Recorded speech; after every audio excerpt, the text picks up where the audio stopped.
The next part is the post-Keynesian. Chief post-Keynesian critics was a group of economists at Cambridge including Perros Rafa, Caldo, Robinson and others.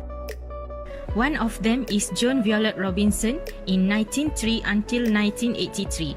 She is a British economist well known for her wide-ranging contributions to economic theory. She was a central figure in what became known as post-Keynesian economics. One of her books at that time is Introduction to the Theory of Employment, clarify ideas that Keynes had not made clear. She was the first to define macroeconomics, which became a separate field of inquiry only with Keynes' book as the theory of output as a whole.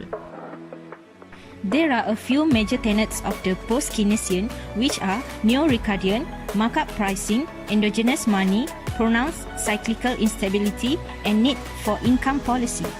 One of them is markup pricing. Post-Keynesians adopt Keynesian theory of pricing. There are two sectors, fixed price and flat price. During the 1970s, wages in advanced economies rose due to the rise in the bargaining power of labor unions, and this led to a wage price spiral. As wages increased, firms increased price in response. This led workers to demand higher wages so as to be compensated for inflation, leading to further price rise. The pricing was also complicated by increase in other costs such as energy prices, which led to an increase in markup as well.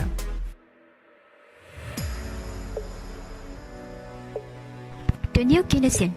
New Keynesian economy is a modern macroeconomic school of thought that evolved from classical Keynesian economics. This revised theory differs from classical Keynesian thinking in terms of how quickly price and wage adjust.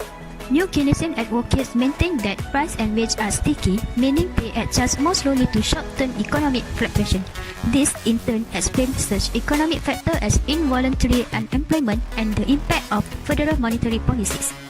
The possible explanation of wage and price rigidity. We have to examine why labor market does not clear through reduction in money wage. There are some reasons for the stickiness of money wage rate. For example, is menu cost. Menu cost is referred to an economic term used to describe the cost incurred by firms in order to change their prices. How expensive it is to change prices depends on the type of firm. For example, it may be necessary to reprint menus, update price lists, or retype merchandise on the shelf. Even when there are few apparent costs to changing prices, it can make customers apprehensive about buying at a given price, resulting in a menu cost of lost sales.